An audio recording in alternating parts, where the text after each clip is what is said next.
नमस्कार विद्यार्थियों, मैं शारदा भंडारी, सह आचार्य राजकीय महाविद्यालय सिरोही। आज हम अलंकार शास्त्र के इतिहास को विभिन्न कालों में विभक्त करते हुए उसका अध्ययन करेंगे।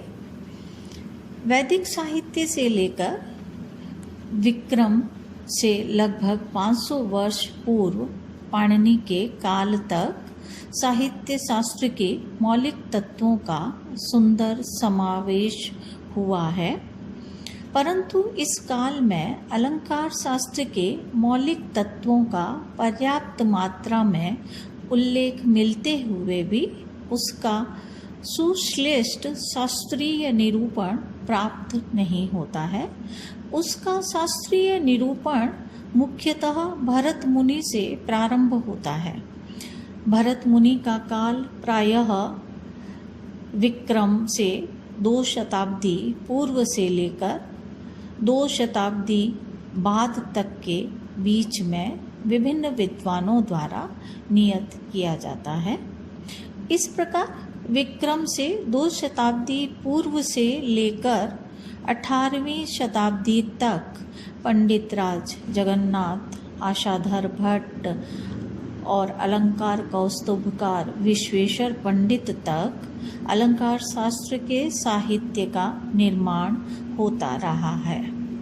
विक्रम से पूर्व द्वितीय शताब्दी से लेकर 18वीं शताब्दी तक का लगभग 2000 वर्ष के बीच में अलंकार शास्त्र का इतिहास फैला हुआ है।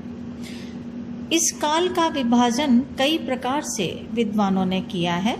अधिकांश विद्वानों ने इस काल को 4 भागों में विभक्त किया है।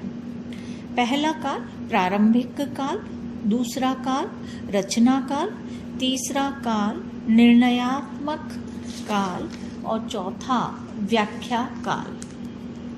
हम क्रमशः इन कालों पर विवेचन करेंगे।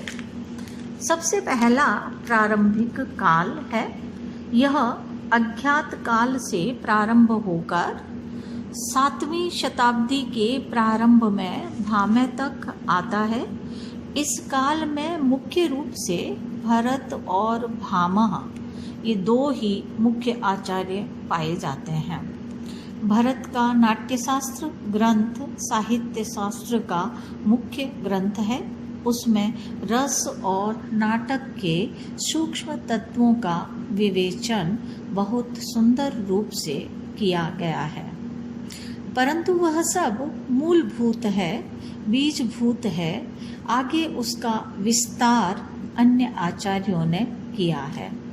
नाट्यशास्त्र के 16वें अध्याय में केवल 4 अलंकार, 10 गुण, 10 दोषों का ही विवेचन किया गया है, जो अलंकार शास्त्र की दृष्टि से एक रूपरेखा मात्र ही कहा जा सकता है। भरत के बाद मेधावी, रुद्र आदि उनके कुछ टीकाकार हुए हैं, पर उनके ग्रंथ उपलब्ध नहीं होते हैं। उनके बाद वास्तव में भामे ही अलंकार शास्त्र के प्रथम आचार्य पाए जाते हैं और उनका काव्यालंकार ग्रंथ अलंकार शास्त्र का मुख्य ग्रंथ कहा जा सकता है। इसमें इन्होंने भरत के 4 अलंकारों के स्थान पर 38 स्वतंत्र अलंकारों का विवेचन किया है। भट्टी काव्य के निर्माता भट्टी ने इसी के आधार पर अपने ग्रंथ में अलंकारों का निरूपण किया है। दूसरा काल रचनात्मक काल। साहित्य शास्त्र का दूसरा महत्वपूर्ण काल रचनात्मक काल है, जो भामे से लेकर आनंदवर्धन तक अर्थात 200 वर्षों तक फैला हुआ है। इस रचनात्मक काल में साहित्य शास्त्र के आगे कहे जाने वाले अलंकार संप्रदाय, रीति संप्रदाय, रस संप्रदाय तथा ध्वनि संप्रदाय, चारों मुख्य संप्रदायों के मौलिक ग्रंथों का निर्माण हुआ है। इन 4 संप्रदायों के मौलिक साहित्य का निर्णय करने वाले आचार्य इस काल में ही हुए हैं। उनके नाम इस प्रकार है। अलंकार शास्त्र में भामह, उद्भट, रुद्र। रीति संप्रदाय के आचार्य दंडी, वामन इत्यादि। रस संप्रदाय के आचार्य लोलट, संकुक, भट्टनायक इत्यादि। ध्वनि संप्रदाय के आचार्य आनंदवर्धन इत्यादि। यह काल साहित्य शास्त्र की दृष्टि से बड़ा महत्वपूर्ण है। इसमें जहाँ एक और भामह, उद्भट तथा रुद्रट ने काव्य के बाह्य अलंकारों का निरूपण किया, वहीं दूसरी ओर दंडी और वामन ने काव्य की रीति और उसके गुणों की विवेचना की।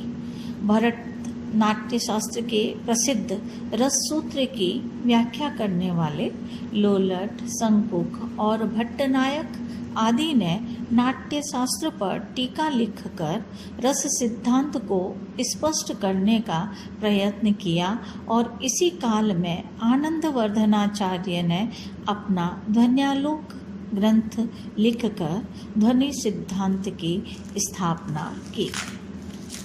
तीसरा काल निर्णयात्मक काल आनंदवर्धन से लेकर मम्मट तक साहित्य शास्त्र का तीसरा महत्वपूर्ण काल है, जो निर्णयात्मक काल के नाम से प्रसिद्ध है। यह काल 800 विक्रमी से लेकर 1000 विक्रमी तक अर्थात 200 वर्षों के बीच फैला हुआ है। ध्वन्यालोक की प्रसिद्ध टीका लोचन एवं नाट्य शास्त्र की अभिनव भारती टीका के निर्माता अभिनव गुप्त, वक्रोक्ति जीवितकार कुंतक, व्यक्ति विवेककार महिम भट्ट इस युग के प्रधान आचार्य हैं। इनमें से कुंतक 5वें वक्रोक्ति संप्रदाय के संस्थापक हैं और महिम भट्ट ध्वनि सिद्धांत के कट्टर विरोधी हैं। कुंतक का वक्रोक्ति जीवितम ग्रंथ वक्रोक्ति सिद्धांत का प्रतिपादन करने वाला उत्कृष्ट ग्रंथ है और महिम भट्ट का व्यक्ति विवेक ग्रंथ ध्वनि सिद्धांत का आमूल खंडन करने वाला उच्च कोटि का ग्रंथ है। इसके अतिरिक्त रुद्र भट्ट, भोजराज, धनिक और धनंजय भी इसी काल के उज्ज्वल रत्न हैं।